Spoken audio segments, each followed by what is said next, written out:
Olá pessoal, bem-vindos ao CONAPLO, primeiro Congresso Nacional de Planejamento de Obras. Espero que vocês estejam curtindo e aproveitando todas as palestras e que este congresso possa ser um diferencial na vida profissional de cada um de vocês. Eu me chamo Luiz Guilherme Pinto, sou engenheiro civil formado pela Universidade Federal de Viçosa. Atuo em obras públicas desde 2011 e possuo certificação pela ENAP, Escola Nacional de Administração Pública do Distrito Federal. Atualmente sou gestor de contratos da Valec Engenharia, Construções e Ferrovias S.A., empresa pública vinculada ao Ministério dos Transportes, e também fundador do canal no YouTube Vida Engenharia. Nesta palestra, irei apresentar para vocês quais são as principais particularidades dos contratos públicos e quais as principais características da Lei de Licitações e como gerenciar e administrar corretamente contratos públicos. Gostaria de começar essa palestra falando com vocês sobre o papel das obras públicas nas diversas carreiras da construção civil. E não tem como falar de obras públicas sem falar do PAC. Criado em 2007, o Programa de Aceleração do Crescimento promoveu a retomada do planejamento e execução de grandes obras de infraestrutura social, urbana, logística e energética do país, contribuindo para o seu desenvolvimento acelerado e sustentável. Pensado como um plano estratégico de resgate do planejamento e de retomada de investimentos em setores estruturantes do país, o PAC contribuiu de maneira decisiva para o aumento da oferta de empregos e na geração de renda, e elevou o investimento público e privado em obras fundamentais. Teve importância principalmente para que o país não afundasse naquela crise financeira mundial que ocorreu em 2008 e 2009. Garantiu o emprego e a renda de muitos brasileiros. E com esses brasileiros consumindo, conseguiu garantir a continuidade do consumo de bens e serviços, mantendo a economia ativa e aliviando os efeitos da crise sobre as empresas nacionais. Em 2011, o PAC entrou na segunda fase, com o mesmo pensamento estratégico, aprimorados pelos anos de experiências da fase anterior, mais recursos e mais parcerias com os estados e municípios para a execução de obras estruturantes a fim de melhorar a qualidade de vida nas cidades brasileiras. Neste novo período, se destacou como um programa consolidado com uma carteira de cerca de 37 mil empreendimentos e volume de investimentos expressivos. Com o aumento das obras, houve um aumento no número de pessoas interessadas a cursar tanto os cursos de engenharia civil como arquitetura. E em algumas faculdades, esses cursos se tornaram os mais disputados, tomando à frente de outros cursos historicamente bem mais concorridos. Parecia que estava indo tudo maravilhosamente bem na construção civil. Só que em 17 de março de 2014 deu início à Operação Lava Jato da Polícia Federal. E aí revelou-se um esquema bilionário de desvio de dinheiro e de lavagem de dinheiro da Petrobras. Assim, as principais empreiteiras do Brasil, como a Odebrecht, Camargo Correia, Andrade Gutierrez, Queiroz Galvão, UTC Engenharia, Engevix, IESA, Toyo, Mendes Júnior e outras grandes empresas foram alvos dessa operação. Essas investigações elas fragilizaram as empreiteiras e provocou a demissão em massa e a paralisação de diversos empreendimentos no Brasil. Algumas obras, como a transposição do Rio São Francisco, foram paralisadas e tiveram os cronogramas de entrega adiados. Com isso, em 2015, o número de engenheiros demitidos superou pela primeira vez o número de engenheiros contratados. E aí, aqueles engenheiros recém-formados que antes podiam escolher qual empresa queriam trabalhar, eles se viram aí no meio dessa crise e começaram a não mais encontrar emprego. O desemprego atingiu engenheiros civis, elétricos, mecânicos, só a construção civil perdeu 480 mil postos de trabalho em 2015. Isso inclui engenheiros, técnicos, operários.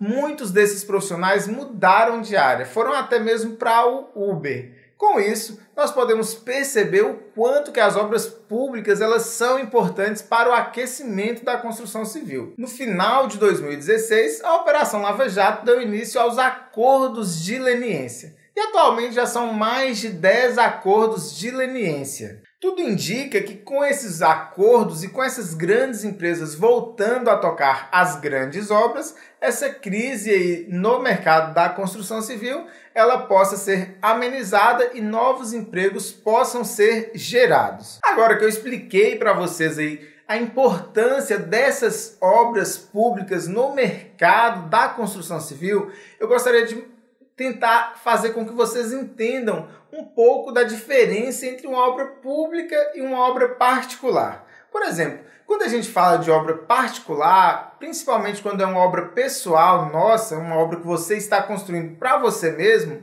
você tem uma grande preocupação que essa obra seja uma obra eficiente, que essa obra seja uma obra econômica e com qualidade. Para isso, você vai fazer pesquisa de preço, você vai fazer pesquisa dos profissionais, quais são os melhores profissionais da região, e você vai ser o grande fiscal da sua obra. Por quê? Porque você tem interesse. Se alguma coisa der errado, você vai sentir no bolso o prejuízo. Porém, quando a gente fala de obras públicas, essa, digamos assim, sensação de sentir no bolso o prejuízo, ela é uma sensação muito vaga, muito abstrata. Porque por mais que aquele dinheiro esteja vindo dos nossos impostos, não é um rombo grande, porque ele é distribuído por diversas pessoas. Mas e aí? Como é que a gente pode garantir essa mesma eficiência que ocorre nas obras particulares, nas obras públicas? Como garantir essa eficiência? Para isso, existem as licitações. O procedimento licitatório é uma ferramenta fundamental dentro da gestão pública, com consequências diretas em todas as áreas do direito e garantias fundamentais previstas na Constituição Federal. A principal lei que a gente tem que trata das licitações é a Lei 8666 de julho de 1993, conhecida como a Lei de Licitações e Contratos. Essa lei institui normas para licitações e contratos da administração pública e dá outras providências. Mas aí, quando a gente fala de obra particular, a gente sabe que o dinheiro sai do nosso bolso. Mas e quando a gente fala de obras públicas, de onde é que vem esse dinheiro? As obras e serviços só poderão ser licitadas quando houver o projeto básico aprovado diante das autoridades competentes, quando também existir orçamento detalhado em planilhas que expressem a composição de todos os custos unitários e também quando houver previsão orçamentária dos recursos que assegure o pagamento das obrigações decorrentes da obra ou dos serviços a serem executados no exercício financeiro em curso, de acordo com o respectivo cronograma. E aí, como vocês puderam observar, a lei não exige que esse dinheiro efetivamente ele já exista. Você tem que ter simplesmente uma previsão orçamentária incluída na lei que garanta que esse dinheiro ele vai ser arrecadado e vai ser destinado para esse fim que vai ser licitado. A finalidade da licitação é selecionar a proposta mais vantajosa, que nem sempre coincide com a proposta de menor preço, e cumprir o princípio constitucional da isonomia, promover o desenvolvimento sustentável.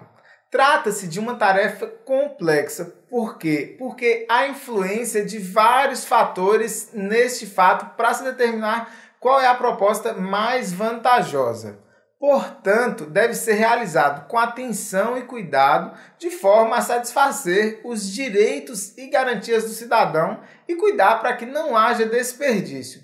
Os principais princípios licitatórios são os seguintes: princípio da legalidade, da impessoalidade, da moralidade, da publicidade, da probidade administrativa, da igualdade e da vinculação ao instrumento convocatório. Se a gente for resumir tudo isso aí que eu falei, nada mais é do que você garantir a competitividade entre todos os concorrentes. E aí, para que essa competitividade possa ocorrer, todo o procedimento ele precisa ser formal, ele é um procedimento escrito, onde são gerados envelopes lacrados com essas propostas e essas propostas precisam estar em sigilo. Só que, infelizmente, a gente sabe que ocorre fraudes nos processos licitatórios e isso é crime.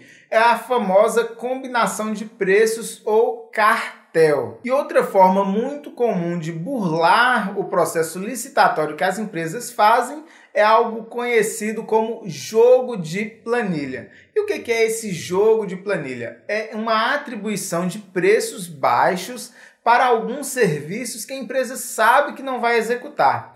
E aí tem outros serviços que são serviços mais caros e que são serviços rentáveis para a empresa.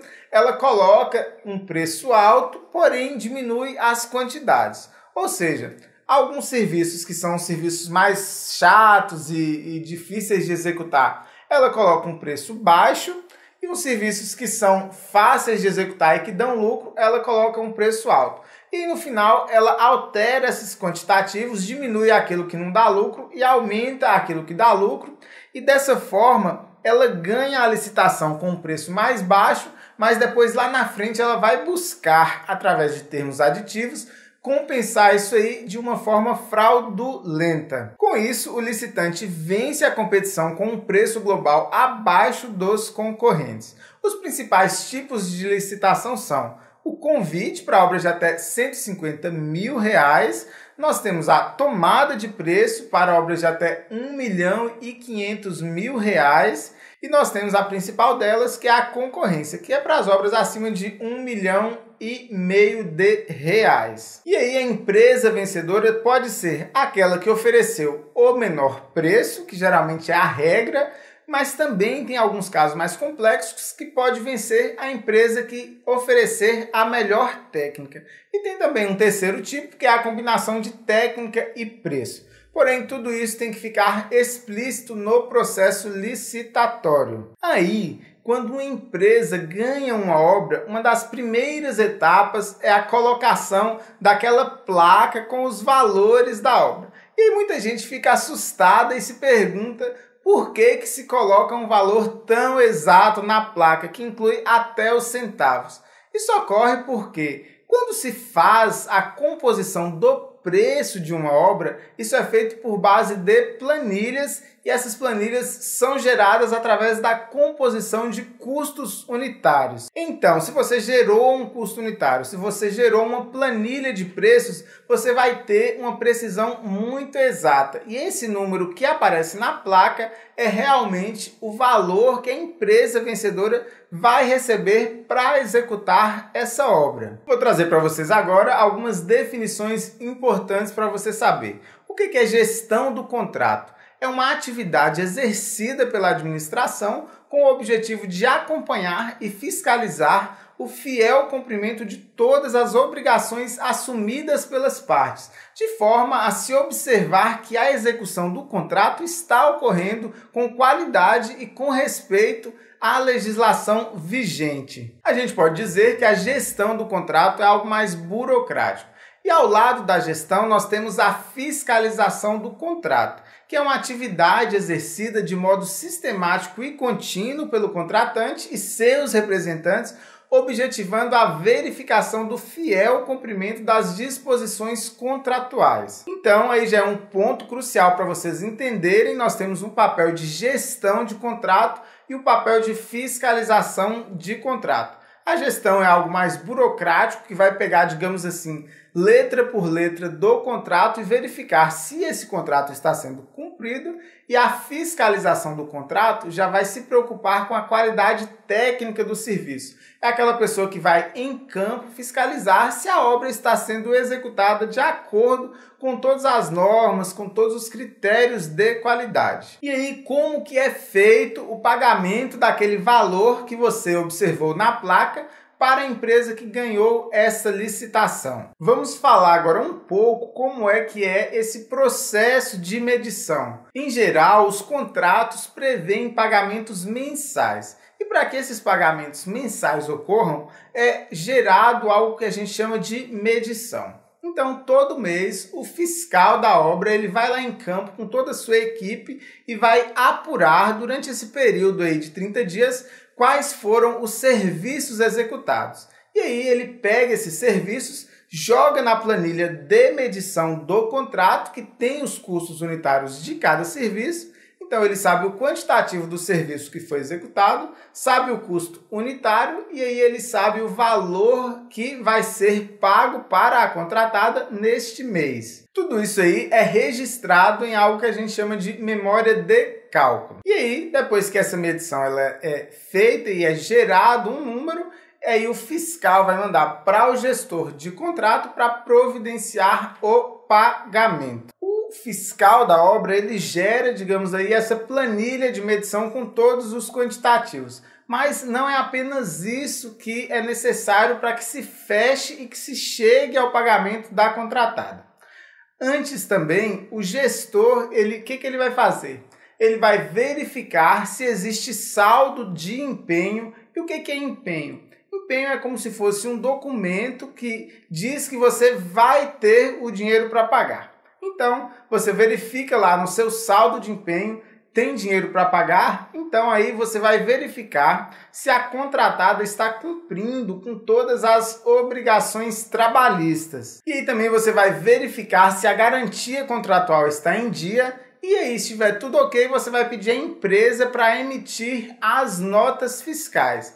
E aí, a partir dessas notas fiscais, você vai liberar o pagamento para a contratada. As leis trabalhistas estão cada dia mais sendo exigidas. Você só libera o pagamento para a sua contratada se ela estiver cumprindo com os acordos. Então, essas são as duas principais figuras, a figura do fiscal do contrato e a figura do gestor do contrato. Porém, algumas obras mais complexas, elas exigem a contratação de outras empresas, que não vão ser as empresas que vão executar a obra, mas são empresas que vão apoiar o fiscal e o gestor da obra. E que empresas são essas? Geralmente, são contratadas empresas para fazer esses processos de medição, porque às vezes envolve a necessidade de topógrafos, a necessidade de fiscais de campo, exige às vezes a necessidade de laboratórios específicos.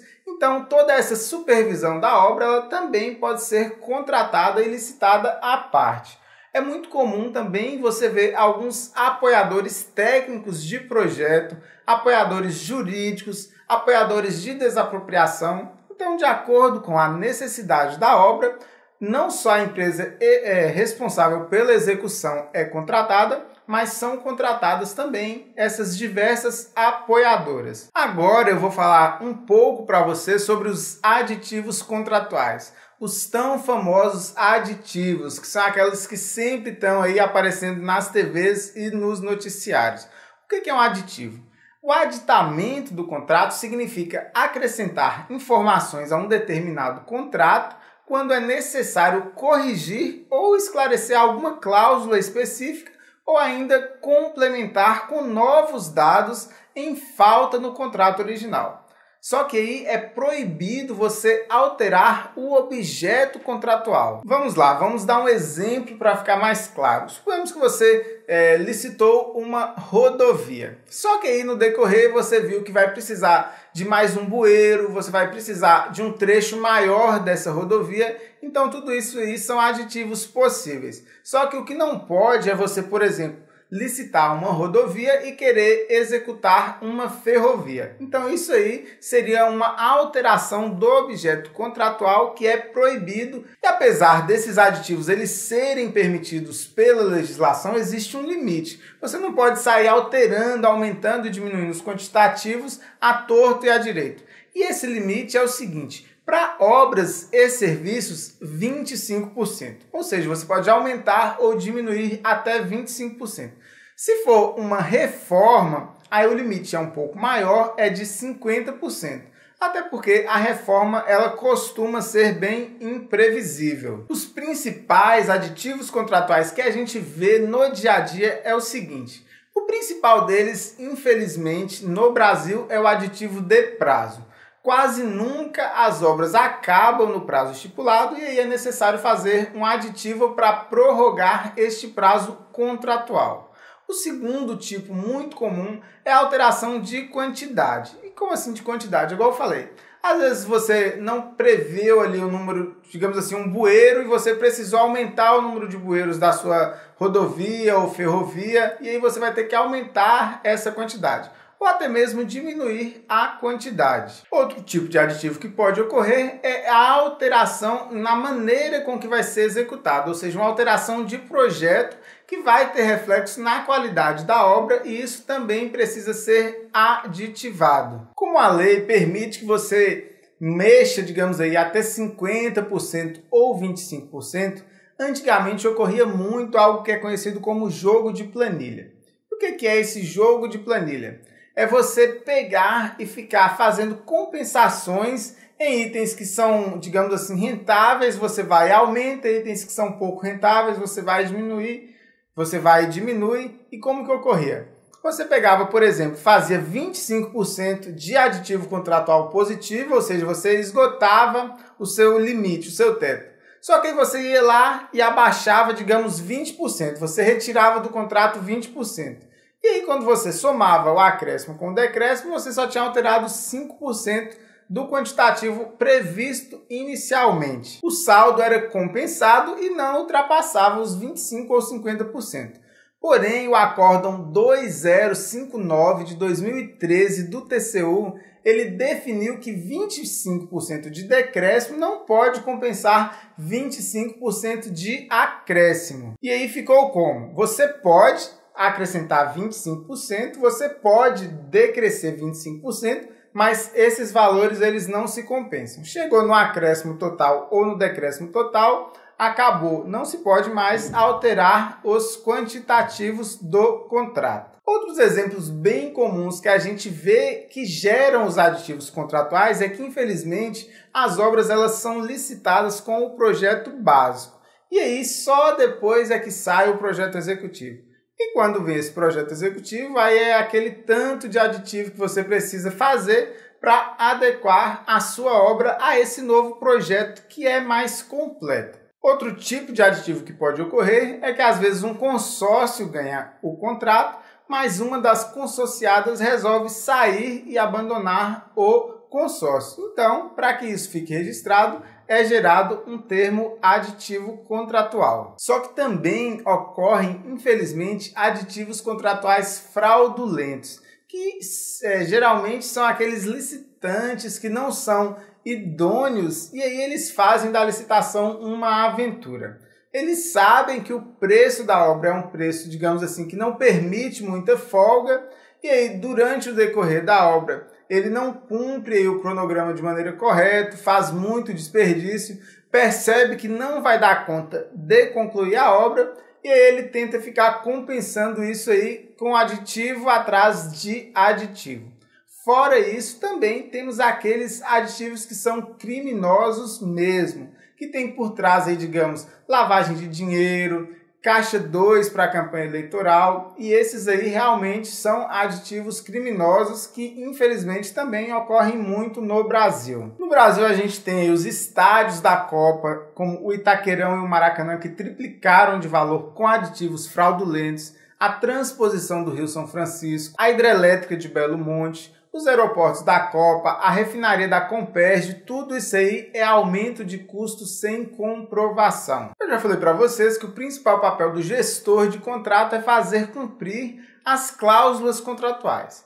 Engana-se quem pensa que a vida do engenheiro é apenas números e contas. Cada vez mais os engenheiros estão assumindo esse papel de gestão. Cada vez mais os engenheiros estão assumindo vagas no mercado financeiro e na gestão empresarial. São gerentes, diretores executivos nós engenheiros estamos assumindo o topo hierárquico das grandes empresas e corporações. Eu expliquei para vocês os principais pontos por trás de um contrato público e de uma obra pública. Então vocês perceberam essas duas principais figuras, tanto do gestor quanto do fiscal deste contrato e dessa obra pública. Só que, porém, a mensagem que eu gostaria de passar também para vocês nesse vídeo é que fiscalizar obras públicas é um dever de todos. Cada vez mais, o portal da transparência permite que um cidadão comum se torne também um fiscal. Através da internet, ele vai ter acesso a todos os dados da licitação, todas as planilhas e vai poder checar se tudo aquilo que estava previsto está realmente sendo cumprido. Nós estamos em um congresso de planejamento. Então fica a pergunta: por que se planejar? Planejamento faz você se sentir descontraído, seguro e capaz. Caso contrário, você estará sempre muito ocupado. Contratempos e decepções de curto prazo não atrapalham quem se planeja. Escreva e date todos os seus planos. Outra coisa, eu gostaria de convidar todos vocês a se inscreverem no meu canal do YouTube, o canal Vida Engenharia. Atualmente o canal já tem mais de 100 mil seguidores, mais de 100 mil inscritos e também já passamos aí de 6 milhões de visualizações. Não fique de fora dessa, lá tem muitas dicas legais para você que é da construção civil. Gostaria de deixar o meu agradecimento especial para você que ficou até o final dessa palestra. Espero ver você em breve lá no canal. Vejo vocês lá e fui!